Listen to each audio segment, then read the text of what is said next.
Ƙasar Qatar ta baiwa shugaban Amurka kyautar jirgi mai kimanin darajar dala miliyan 400. Shugaban Amurka Donald Trump ya ce zai zama tamkar sakare idan ya mayar da hannun kyautar baya. Dangane da kyautar jirgin da ƙasar Qatar ta bashi mai kimanin dala miliyan 400. To sai dai 'yan majalisar hamayya sun bayyana karɓar kyautar da abin da suka kira abin da ya saɓa doka. Wani abu da fadar White House ta musanta, kuma hakan ya janyo suka daga magoya bayan Donald Trump. Sashen BBC Verify mai bincike ya yi nazari kan abin da doka ta ce ga shugabanni su karɓi kyaututtuka. Jirgin dai wanda aka ɗauki hotonsa a wurin shakatawa na Palm Beach a Florida a watan Fabrairu inda Trump ya je duba shi. Yanzu haka dai jirgin na da ɗaki guda 3 da wurin shakatawa da ofis, kamar yadda takardun jirgin na shekarar 2015 suka nuna. Wani jami'i daga Qatar ya shaida wa CNN cewa ma'aikatar tsaron Qatar ce ta baiwa ma'aikatar tsaron Amurka jirgin domin sake masa fasali ya dace da jirgin shugaban ƙasar Amurka.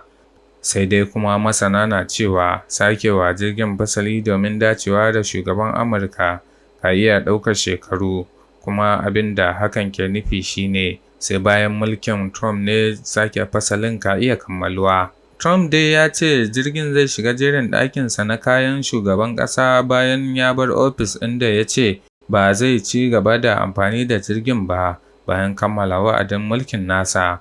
Manyan 'yan jam'iyyar Democrat sun yi ikirarin cewa karɓar kyautar bai halatta ba a dokance.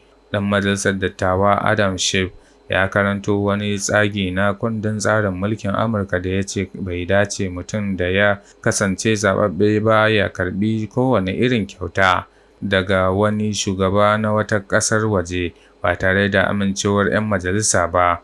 Frank Coglino, farfesa ne a sashen nazarin tarihin Amurka a Jami'ar Edinburgh, ya ce wannan sadarar an yi ta ne domin daƙile amfani da rashawa da cin hanci da manufar juya akalar gwamnati, wanda ya ƙara da cewa zancen gaskiya wannan tamkar ƙure ƙarfin kundin tsarin mulki ne, saboda ba mu taɓa ganin kyauta mai girman wannan ba, in ji Farfesa Andrew Moran, ƙwararre kan kundin tsarin mulki da shari'a a Jami'ar London Metropolitan University. A yanzu dai haka bisa doka, jami'an ƙasar Amurka na karɓar kyautar da bata gaza dala 480 ba.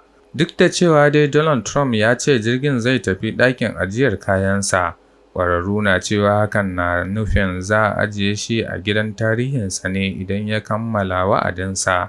Tsofaffin shugabannin ƙasa na da ɗakin adana kaya da ake taskance takardu da kuma gidan tarihi da jama'a ke ɗaukar nauyi.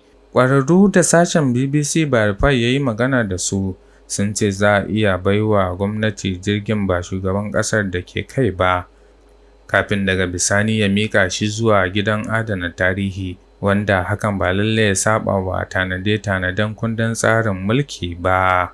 Tirgash! Hausawa dai na cewa a bari ya huce shi ke kawo rabon wani. Ni ko na ce, idan ba kwa so to akwai fa mabukata. Ƙarshen rahoton kenan. Ibrahim Muhammad Mariri.